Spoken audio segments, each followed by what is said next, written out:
तो hello dear friends, स्वागत है आप सभी लोगों का MXTC कॉन्सेप्ट्स के लेटेस्ट ऑफिशियल प्लेटफॉर्म पर।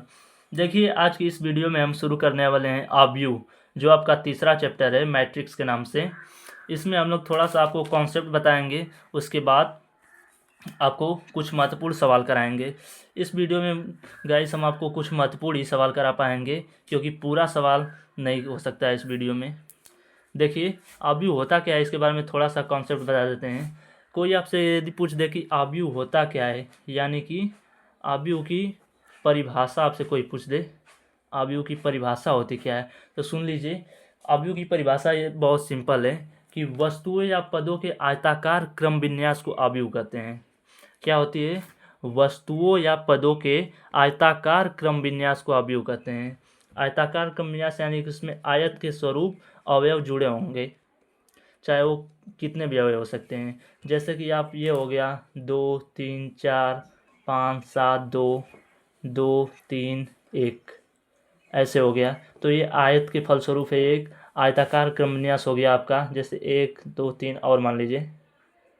अब देखिए, इसमें थोड़ा सा और समझ लीजिए कि ये लाइन है ना, ये वाली लाइन है, इसको रो बोलते हैं।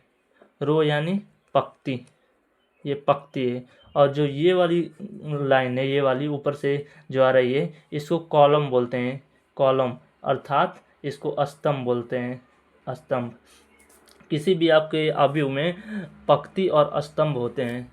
तो देखिए, अब इसके जानकारी हम थोड़ा सा ले चुके हैं। अब इसके हम सवाल कर लेते हैं इसके ऊपर। तो आए हैं सवाल के ऊपर। तो देखिए, सवाल पहला है, इसको ध्यान से पढ़िए। आव्यूह ए बराबर दिया है 2 5 19 -7 35 -2 5/2 12 √3 1 -5 17 इतना दिया है। इसके लिए ज्ञात करना है आव्यूह की कोटि, अवयवों की संख्या और अवयव इतना ज्ञात करना है। अच्छा दोस्तों, मैं आपको एक थोड़ा सा और बता देता हूँ कि जैसे ये आव्यूह है ना, तो इसमें आप कैसे इसका कोटि का निर्धारण करेंगे। तो कोटि का निर्धारण, कोटि इक्वल टू होता है ये आपका पंक्ति, इसको गुणे मत कीजिएगा, इसको क्रॉस पढ़ते हैं, पंक्ति क्रॉस स्तंभ। तो पंक्ति इसमें कितना है, देखिए 1 2 3, 3 पंक्ति है और इसको क्रॉस ही बोलेंगे, गुणा नहीं, मल्टीप्लाई नहीं बोलेंगे। अब इसको स्तंभ कितना है, 1 2 3 4, 4 स्तंभ है, यानी इसकी कोटि आएगी 3 क्रॉस 4 की। यदि इसमें आप कोई पूछ दे कि अवयव कितने होंगे, तो बस यही जो आपकी कोटि है, इसको क्रॉस कर रहे हैं, इसको मल्टीपल के रूप में मान लेंगे, मल्टीप्लाई कर देंगे इसका। तो 4 टाइम 12, यानी इसमें अवयव 12 हो जाएंगे। या तो इस तरह भी कर सकते हैं आप कि गिन लीजिए डायरेक्ट 1 2 3 4 5 6 7 8 9 10 11 12, इस तरह भी कर सकते हैं या इस तरह भी कर सकते हैं। तो ठीक है, इसको देखते हैं हम लोग। आव्यूह की कोटि पूछा है, तो इसका हल कैसे करेंगे। देखिए,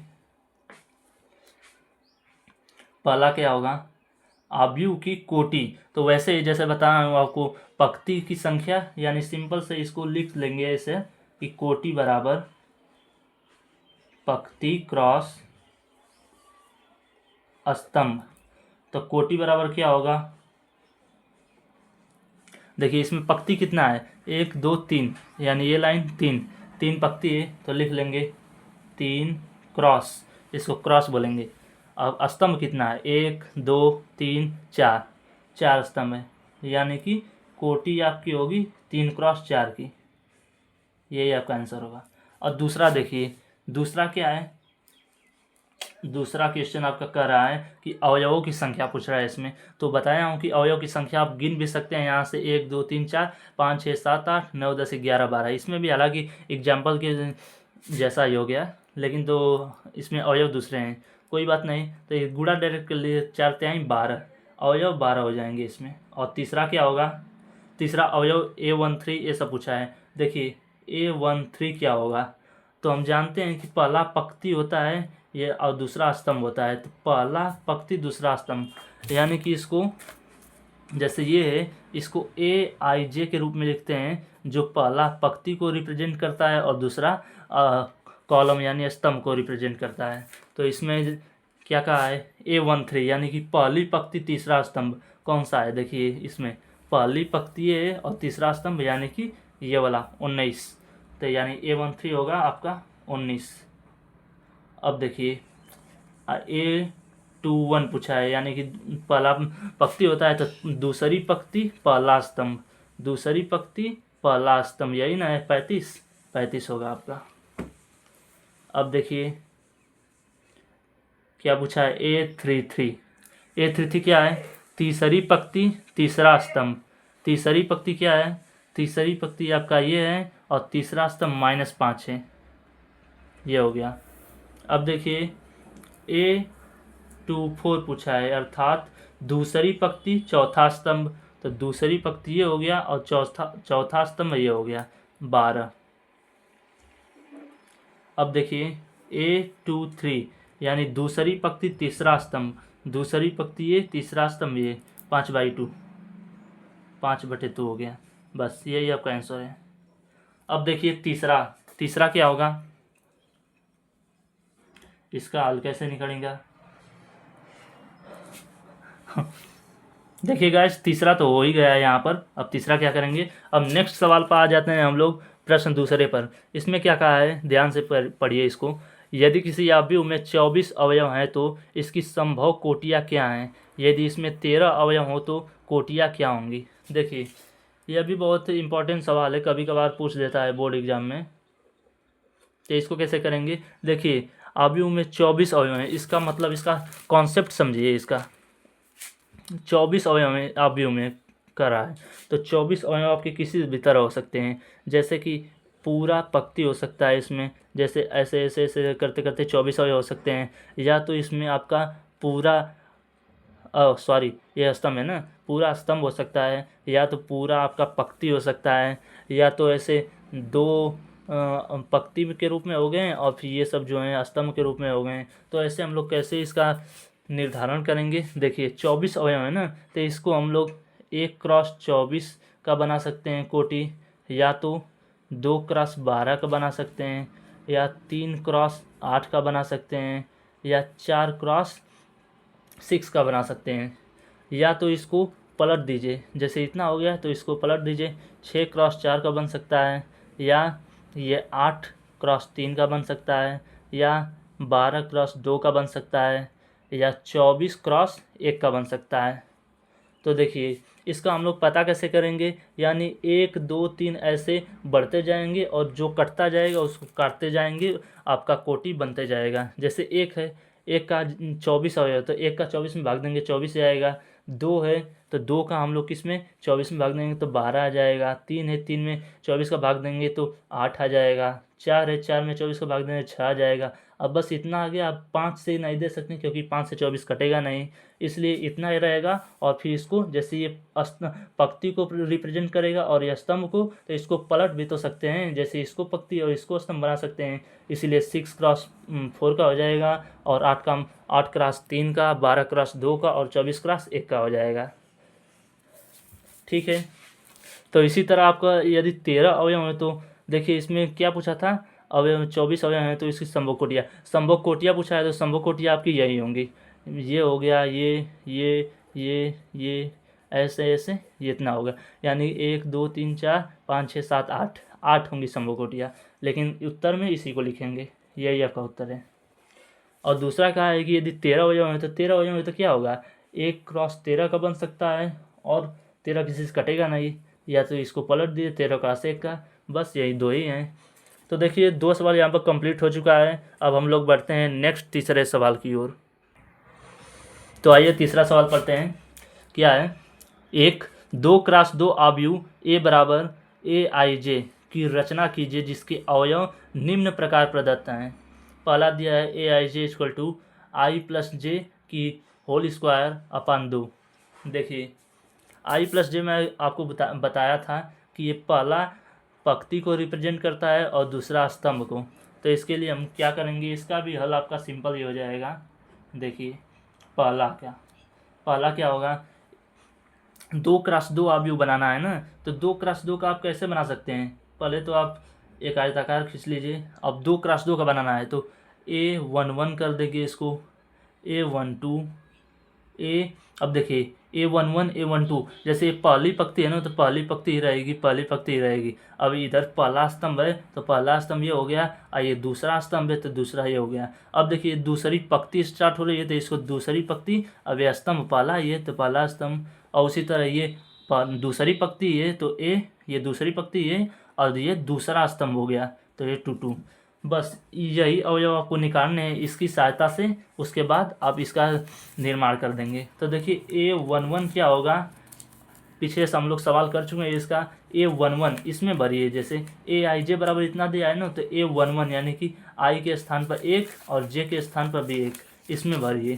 तो 1 + 1 का होल स्क्वायर अपान 2, तो इसको देखिए 1 + 1 2 का whole square upon 2 equal to 2 का होल स्क्वायर 4 अपान 2, बराबर काटेंगे तो 2 आ गया। उसी तरह A12 इसे भरिए 1 और +2 का whole square upon 2 equal to, direct करते हैं 2 1 3 होगा, 3 का वर्ग 9 अपान 2, यही होगा। A21 निकालेंगे तो क्या होगा, 2 + 1 का होल स्क्वायर अपान 2, देखिए यही चीज़ है 2 + 1 का 3 होल स्क्वायर 9 अपान 2, यही होगा।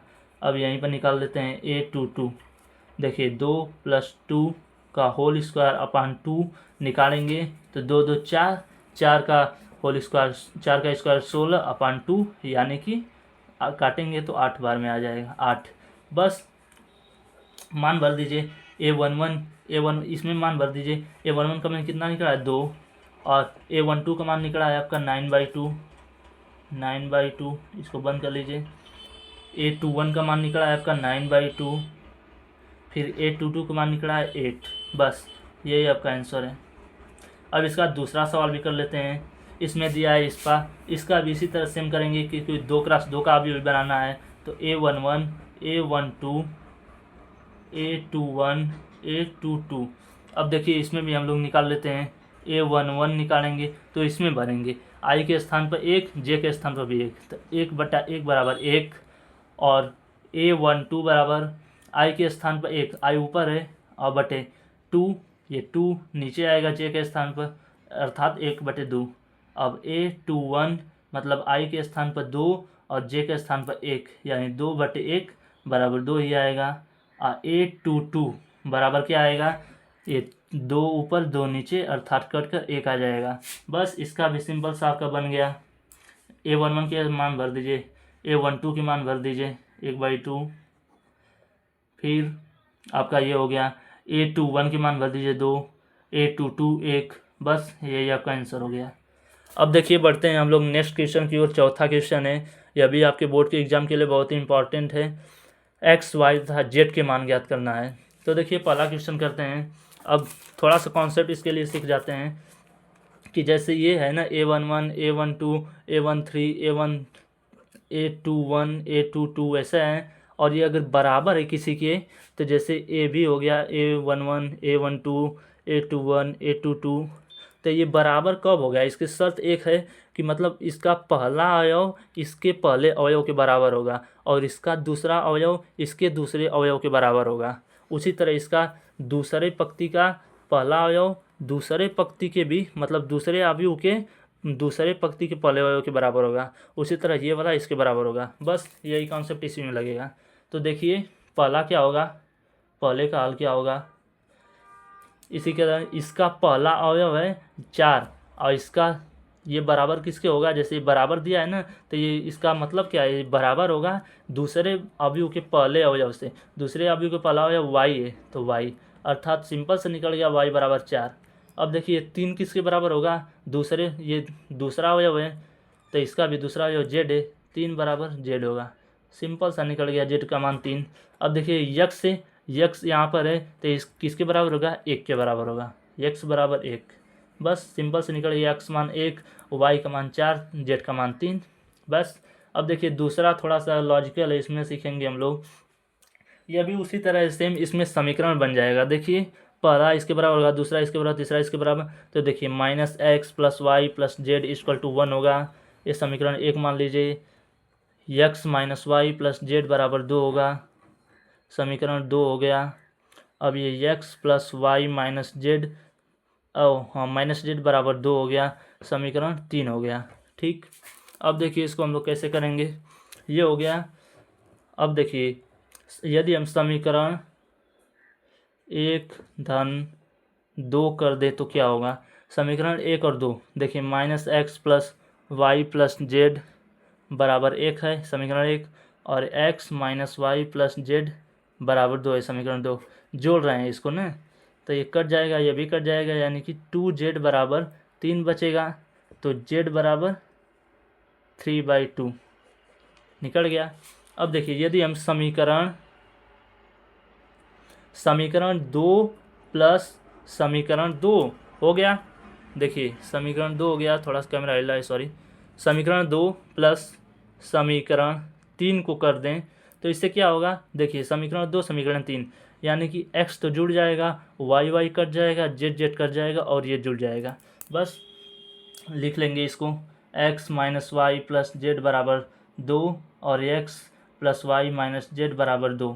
बस देखिए ये कट गया, ये कट गया, 2x बराबर 4 हो गया, यानी x बराबर 2 आ गया।